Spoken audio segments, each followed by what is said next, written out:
tu nous conseilles. Il va au village. La mère qui a regretté tout ce qui s'est passé. La mère aussi va chercher à se donner la mort. Mais avant ça, il y a un jeune qui va venir demander la fille en mariage et il va marier la fille pour repartir en ville. Ils sont heureux, tout va bien.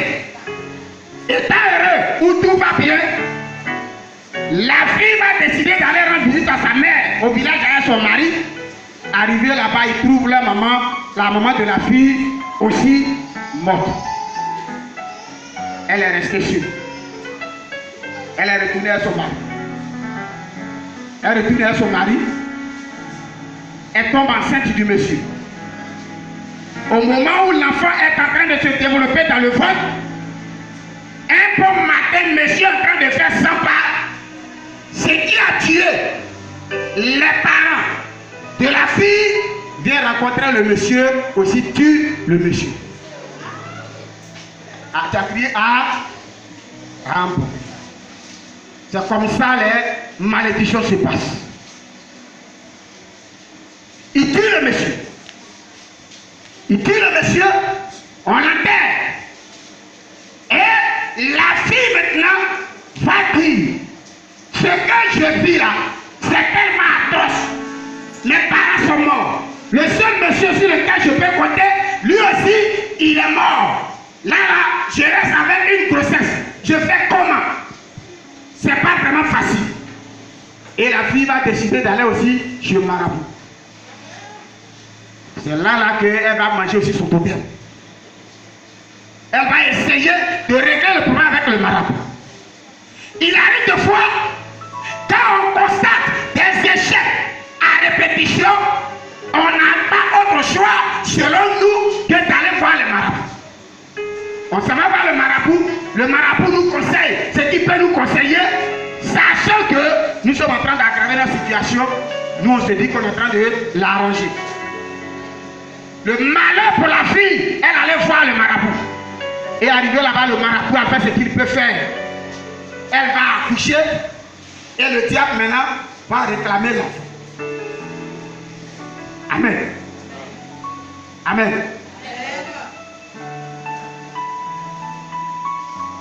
Il arrive des fois que tes parents ont eu des histoires avec des gens. Ils ont prononcé des paroles de malédiction. Et ça agit de ta famille jusqu'à aujourd'hui. Tu ne sais pas pourquoi tu fais ceci. Ça ne passe pas. Tu vends, ça ne passe pas. Tu passes beaucoup, ça ne passe pas. Tes affaires n'avancent pas.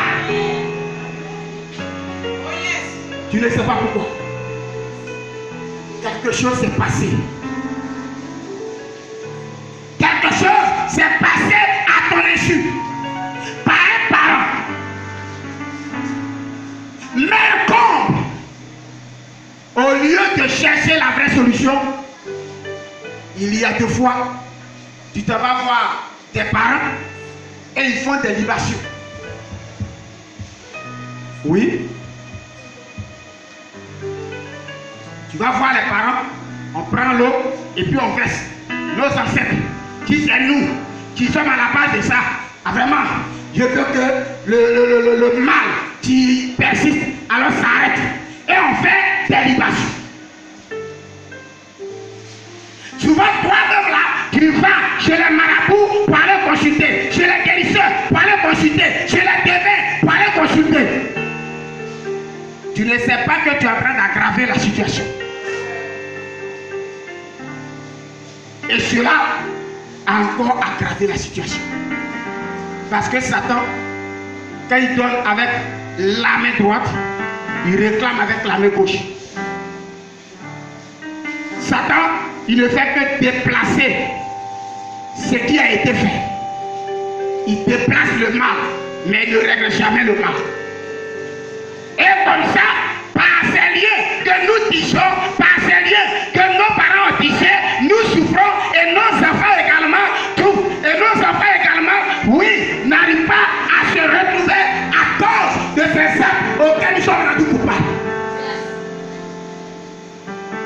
Bien aimé, il faut briser ces liens ancestraux. Mais comment faire? Nous allons demander au livre de Romains, le chapitre 15, le verset 20, et nous aider à comprendre. Romains 15, le chapitre 20, je lis le verset 20, pardon, je lis la parole de Dieu. Et je me suis fait honneur d'annoncer l'évangile là où Christ n'avait point été annoncé, afin de ne pas bâtir sur le fondement d'autrui, selon qu'il est écrit. Alors la parole de Dieu nous dit que nous ne devons pas, nous qui connaissons Christ, nous qui avons connu la parole de Dieu, on ne doit pas bâtir sur ce que les parents ont bâti, que tu n'as pas connu Dieu ont bâti. Ce n'est pas normal de continuer de cette lignée. Et si je ne dois pas bâtir dessus, je fais comment? Deutéronome, le chapitre 12, le verset 3. Deutéronome 12, le verset 3. Je lis la parole de Dieu. Vous renverserez les autels. Vous allez renverser les autels. Vous briserez leurs statues. Vous allez briser leurs statues. Vous brûlerez au feu leurs idoles. Vous allez brûler au feu leurs idoles. Vous abattrez les images taillées de leurs dieux. Et vous allez abattre les images taillées de leurs dieux. Et vous ferez disparaître leur nom de ces lieux-là. Vous allez faire disparaître leur nom de ces lieux, leur nom sur votre vie, vous allez faire disparaître. Alors la meilleure manière de sortir de ces liens ancestraux, c'est briser le fondement qui a été fait. Il faut que tu arrives à briser le fondement, à détruire ce fondement que eux, ils ont bâti avec le diable. Il faut briser ce fondement. Est-ce pas une adoration pour que tu connaisses le mal? Alors identifie le fondement. Identifie, comment ça s'appelle, le mal. Et tu détruis. Si c'est par adoration, tu as identifié cette adoration et tu brises ses fondements. Si c'est une malédiction, parce que ton papa a eu à faire histoire avec quelqu'un et il a maudit et il tient à ça, tu identifies le problème et tu brises ses fondements. C'est par là que tu réussiras à t'en sortir.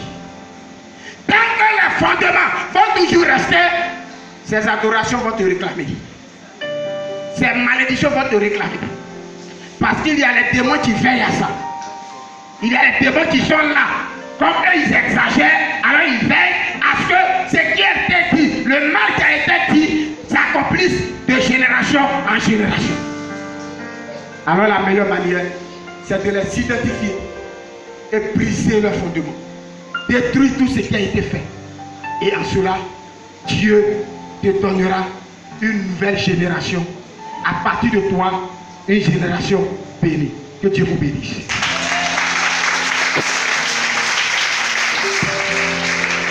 Tu vas dire merci à Dieu.